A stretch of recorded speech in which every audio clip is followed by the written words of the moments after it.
Now we will see what is a three-tier architecture.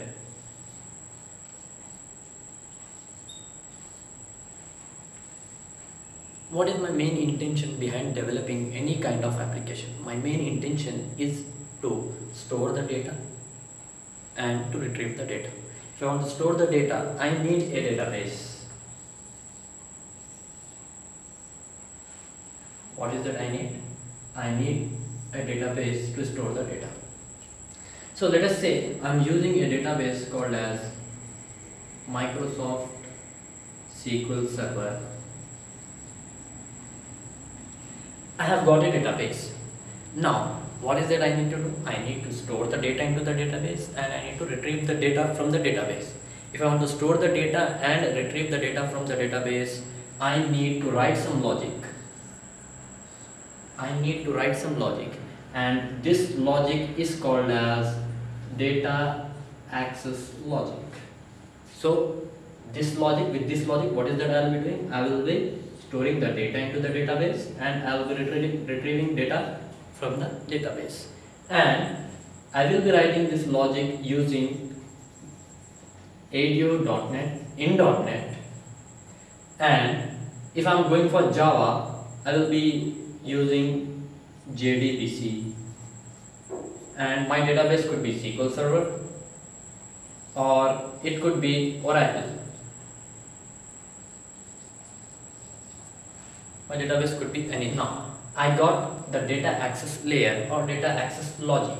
Now, with this logic, what is that I am doing? I am storing the data into the database and I am retrieving the data from the database, writing a logic that is a data access layer. Now, before I store the data into the database or retrieve the data from the database, what is that I need to do? I need to work on the data. For example, I am storing the sum of two numbers in the database. So what is that I need to do?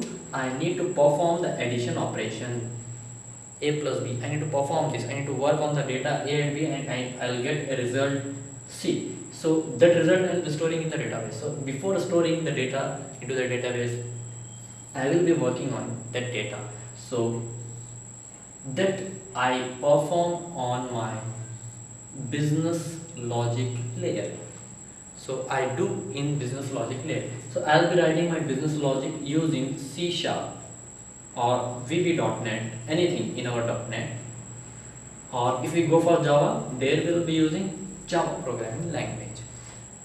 Now I got my business logic. So what is that I am doing? I am performing the operations. For example, in my real-time application, I need to store the salary of an employee for this month. For example, the salary of an employee is say $5 per hour and he has worked around 150 hours in the month. So his salary will be 150 into $5. So 150 into 5. So this kind of business logic will be performing in our business logic layer. Now, what is that we need? We need to accept the data from the user. So user should have a means of interaction with the application. So that is nothing but your user interface or presentation layer, where we have all our forms, text boxes, a button. This is say number 1, num1, num2, where we give the numbers and press the button. So this is nothing but your UI. So we accept the data using UI and we show the results on UI. So we take the data, we pass the data to the business logic. Business logic works on the data and pass it to the data access layer. Data access layer stores it into the data. If you want to retrieve something, data access layer reads from the data and pass it to the business logic. Business logic pass it to the UI. So normally our UI will be developing on ASP.NET for web applications, whereas if we go for Java, we will be developing using JSP. So this is all about your three-tier architecture. What is the advantage of this three-tier architecture? Now, for example, I have developed my application on .NET and my database is Microsoft SQL Server.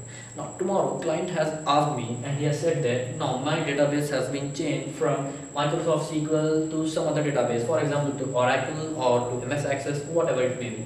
So, what is that I need to do? Do I need to touch the business logic?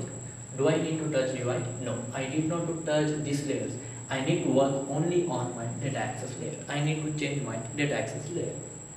For example, your customer says that we are adding 10% of basic salary as HRA. So what happened to my business logic? It has changed. Earlier my business logic was number of working hours into this dollar per hour.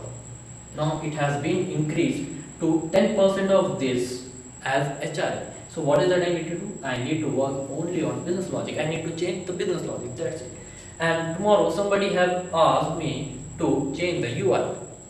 What is that I need to do? I need not to touch the business logic. I neither touch the data access layer nor my SQL Server database. So I need to change the UI. So I have been working with ASP.NET. Tomorrow somebody has asked me to work with the Windows application, and I can create my UI using Windows Forms, and I can have the access to the same business logic unit. So with this, I can say a 3-tier architecture or a 3-layered architecture. If all these layers are on the single system, we call it as 3-layered architecture. If these layers are on the different systems, then we can call it as a 3-tier architecture. Thank you very much.